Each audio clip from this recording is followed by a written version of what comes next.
Teachers are one of the people who do one of the most important jobs, but yet their occupation is so underrated.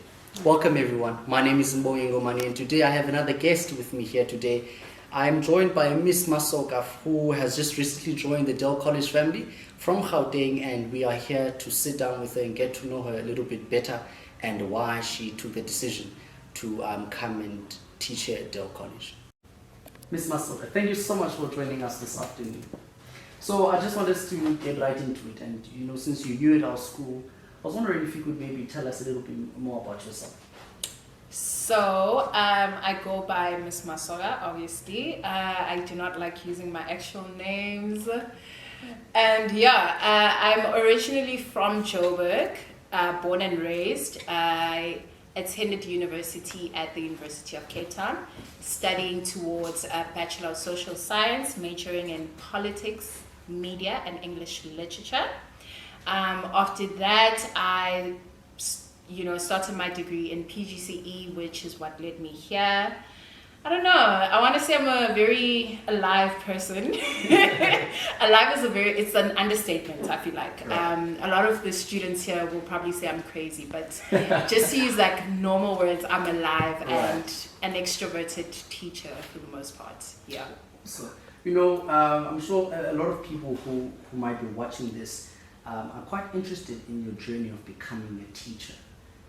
In a world now where there are a lot of opportunities, what led you exactly to take a decision to become an educator instead of something else? Okay, so I've always had the passion to assist other people. I think with me, it's always been, I've always believed that my purpose is to serve other people. And the minute I started university, I started working with an organization called Shoko. And basically, we would tutor students from underserved backgrounds or communities. And I guess that's where I actually validated or confirmed my passion for teaching. Right. And after that, and especially because I joined the organization when I was going through a lot of mental health issues and stuff. And so when I joined it, it was more of an outlet for me to just remove myself from academics. But when I got there, it was actually more of eye-opening situation where I was like, okay, this is actually something that I can see myself doing and pursuing as a career for a long time. Right. And it's very hard for me to say that because I don't stick to one thing. In the next 5 years, I'll probably be maybe this is not for me anymore. So I think also just the idea of being around students. I'm a very young person at heart, I want to say. I'm a very young person at heart, and I feel like when I'm around students, my youngness kind of outshines, and I feel kind of accepted by them. And to me, that's the one thing that I wanted the most. I wanted some sort of acceptance from the people that I work with. And not to be rude or throw shade or anything, but I don't require validation from my colleagues. Right. It's more of me requiring that validation and acceptance from the people that I work with, which in this context is the students. And I guess seeing that in the organization that I worked with kind of gave me the go ahead to be push through it and just do it because this is what you're meant to be doing. Interesting. In the teaching industry, a lot of people have different teaching philosophies that they have. And so in the experience that you have so far, what would you say is your teaching philosophy, and how did you come about developing that philosophy? I don't think I have a specific philosophy. Mm-hmm. I think I'm just the type of teacher who just puts mental health above everything else. A student can literally be going and not producing the best marks, but for me, if their mental health is at the right place, that's right. All that matters. Because I don't know, I feel like a lot of teachers do not take mental health seriously. It's always, I need to give them homework, they need to be studying for this, they need to get assessments, and you're not necessarily checking in on the students if they are okay at home, they are okay in the class. Why are they not doing my homework? Is it because of, mental health reasons? And especially in the day and age that we live in, a lot of people are struggling in silence. And I guess my philosophy would be to never let a student struggle in silence, when we are there as an outlet for them to actually speak to us and tell us like, ma'am, I'm going through this, and I should be able to avail myself and actually assist that student, So I think my philosophy would just be maintaining the best mental health for my students above academics. It's mental health, then academics. I mean, academics must be there, but mental health first. Connect your lessons to the real world. Okay, so like I was saying, with a lot of the content that we were doing this term, I don't think I had the opportunity to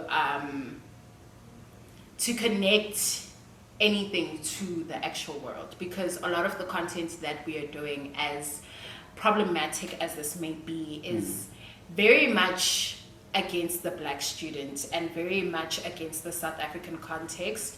I tried to do that in the aspect of poetry and just making students aware that poetry is as easy as listening to a song, and just correlating or just linking the two together, especially with my juniors, since poetry is like a new thing to them. So just making them understand that, the music we listen to after school can easily be, understood as poetry as well. I'm hoping that in the next term I will be able to do so, and just to make especially my seniors understand that most of the content that they learn in English, it's not just for them to pass the term, it's things that they can carry into years that they, will be going into school or continuing with whatever. Like I was telling my grade 10s, they were asking me, what is the point of poetry? And I was telling them that poetry is not about you understanding what is on the paper. It's about how you analyze it. It's about having your voice and being able to convince me that this is what I'm seeing from the poem, this is what I understand, and this is why you should, accept my answer. It's about being a critical thinker. It's about being able to think that far and that quickly and be able to analyze it. I think in the second term it would be a better term to actually put, content that we're learning in class with, the outside world, and just make students aware of how those work hand in hand. Interesting. You are now teaching in an all-boys school. Is it your first time? And how's it been so far ever since you got here?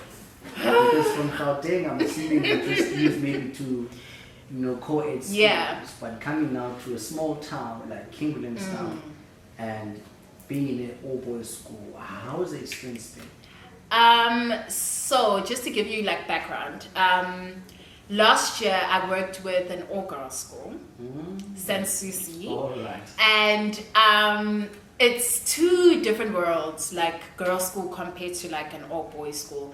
And I've always manifested the idea that I want to work at an all-boys school or a co-ed, because I just didn't like the idea of working at a girls' school. I don't know, I feel like being Dale College being my first as a newly qualified teacher school that I went to or that I'm at, and it being an all-boys school has to some degree being overwhelming, because in co-ed I feel like there's always the girls to balance off the boys, to just be hey my bruh, some things that you're saying are not appropriate, whereas here no one understands what's appropriate, so everyone is saying things without the understanding that okay, maybe the things that I'm saying ma'am won't receive it that way, but I mean, that's minor offenses, but for the most part, it's actually been something that I didn't think it would be. I was able to create friends within, the school, student body. And I don't know, the students have been very welcoming. Hence, I was able to create that friendship with them. And they've taught me a lot in the past 7 weeks.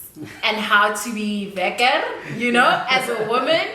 And I think vice versa as well. As much as they are teaching me, I'm kind of teaching them things around toxic masculinity and just being a patriarchal man and holding those ideologies when we live in the 21st century.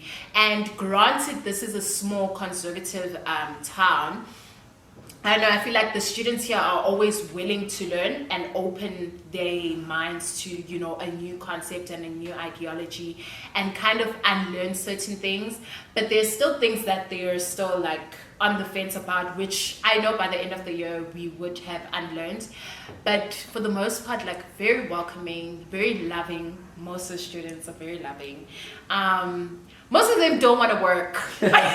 So I'm always like, we need to work. My matrics are always like one of the groups that are just like, ma'am, sometimes we just need to chill. And I'm like, there's no chilling in matric. It's working all the time. Yeah. But besides that, a lot of the boys have been very welcoming. I have boys that I know every day in the morning will be at my door just to be like, hi ma'am, are you okay? Are you ready for today? And I'm just like, yes! Yeah, so there was a time where I was actually angry at most of the boys, like most of the classes that I teach. And then they released the inter-house athletics pictures and I was just like, my boys, I can't be angry anymore. And the next day I was like, oh, let's forget about it. Oh, that's wonderful. So you've created some kind of I have my little boys now, my kids.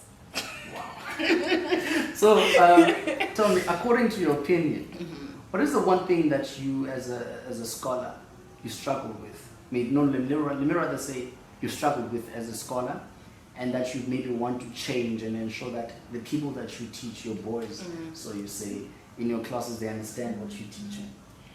So we've had this conversation before. Yeah. I have ADHD, right? And it's a learning disorder. That just means like it's very hard for me to concentrate. He asked me if I have bubble gum because, yeah. But it's very hard for me to concentrate. I'm easily distracted. I'm very hyper. Hence, I was saying I'm an alive person. Yeah. And I feel like that was like one of the main things that made it hard for me in school. I was never the student to take out a book and write notes and listen to ma'am. I was always the student who is listening but distracting someone else at the same time. But I know what's happening. And it's actually something that I've noticed that most of my boys are actually like that.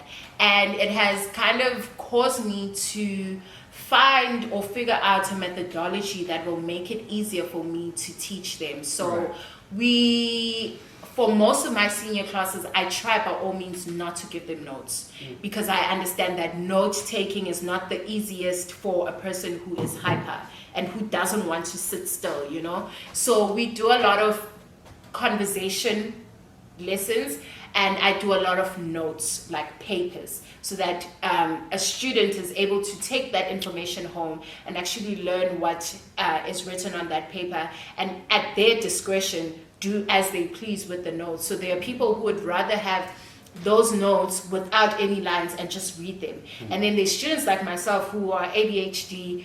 We sometimes correlate certain information with certain colors. We need, to underline. And I give my students that platform to actually be open.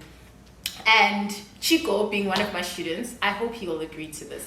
But my classes are it's a very friendly environment. My students are able to come to my class. He's shaking his head, but he knows it's true. I allow my students to be as free as possible in my class. They know when it's time to work and they know when it's time to play, But I do give them that space to be as free as possible, to be able to talk to me about anything regarding their life and not only limiting to their academics. I think just giving them the opportunity to be free in the space is one of the things that I've tried to prioritize, to just assist those students who are also maybe dealing with ADHD but haven't been diagnosed with it, or who have symptoms of it but aren't necessarily, diagnosed as ADHD, just to give them that platform to be free, to be able to talk, ask questions, even if they think it's stupid questions, and, run around. I have kids doing karate during English, and I'm just like, okay, but it happens, because I know that student does karate as a way for him to just focus, and then after that karate session, he sits down and he works, and I'm like, okay, we got it, yeah. Okay, let's step out of the working environment for a moment. I want to know, who is Miss Masoka on an ordinary day, and how would you describe rather an amazing, relaxing day for you? Chico, you need to shut up. I don't know. I feel like I'm a very chilled person out of school context. I enjoy like going out for like lunches and dinners. I'm not as alive as I am. It's very hard for me to go to like parties and tell myself that like I'm going to have fun, because to me it's very overwhelming for me to have like so many people around me. So I would rather do like wholesome things like lunches, brunches. I love my wine. It's very hard in Eastern Cape, but in Cape Town and Joburg, I would go out for like sunset drives, like morning sunrise drives. I'm a very aesthetic person, so I enjoy seeing like beautiful things. Like that just fills my soul. So I'm a very, I don't mind sitting at the lawn and just staring into space, and that would be like the best thing for me. I don't need much, I don't do much. Most of the time I'm indoors listening to music. Ooh, music. Miss Masoka listens to gang loads of music, like loud music. Like I don't listen to music so that I'm the only one hearing. I listen so that everyone hears, okay? And Chico, unfortunately for him, he lives at the complex, so he's always sending me messages like, ma'am, your rubbish music is making noise. And I was just like, stop being a hater. But yeah, my life revolves around music and just chilling. Yeah, music and chilling, that best describes me, which is very odd for the person that you guys know me as. I don't think you guys would assume that I'm very calm at home. I don't think so. You guys think I'm bouncing off the walls and I'm doing everything except being. Yeah, Yeah, exactly. So to close up, I have a final question I have to ask. How would you encourage parents to support their children's education? In the context of Dale College, I don't want to lie, but in the context of Dale College, the parents here are one of the most interactive parents I have came across, and they're always ready to be there when you need them. Right. If I call and I'm like, Mbonge is doing this in my class, I know for a fact that Mbonge's mom is going to be coming first thing tomorrow to, tell me that, ma'am, how do I assist? What do you want me to do? They're always proactive about what they need to do. I think the only thing, I don't even want to say it's a thing, but there are still parents who don't know the different side of their kids, who just have this idea that what they see at home is their son at school. And as teachers, we're just like, ma'am, we see a total different person at school. Someone who's quiet at home might be the class clown at school, and it's just them. I think just them getting to the realization that my son can be two different people when they're at home and when they're at school, and just accept it and allow it, but also reprimand it if it's causing a disturbance when we have to teach or when they have to listen and so forth. But besides that, this is one of like the most united group of parents that I've seen, most proactive and always ready to do what they have to do. Yeah. Masoka, thank you so much for joining us. Sometimes it is very important to know how you go about fixing certain situations about the job that you do. Today, Miss Masoka right here has been yet another testament about how you can work creatively in the workplace. Stay tuned for when we bring you another guest next week who will share a few things about them and their occupation. My name is Mbonge Ngomani. Thanks! And until next time, stay delightful, folks.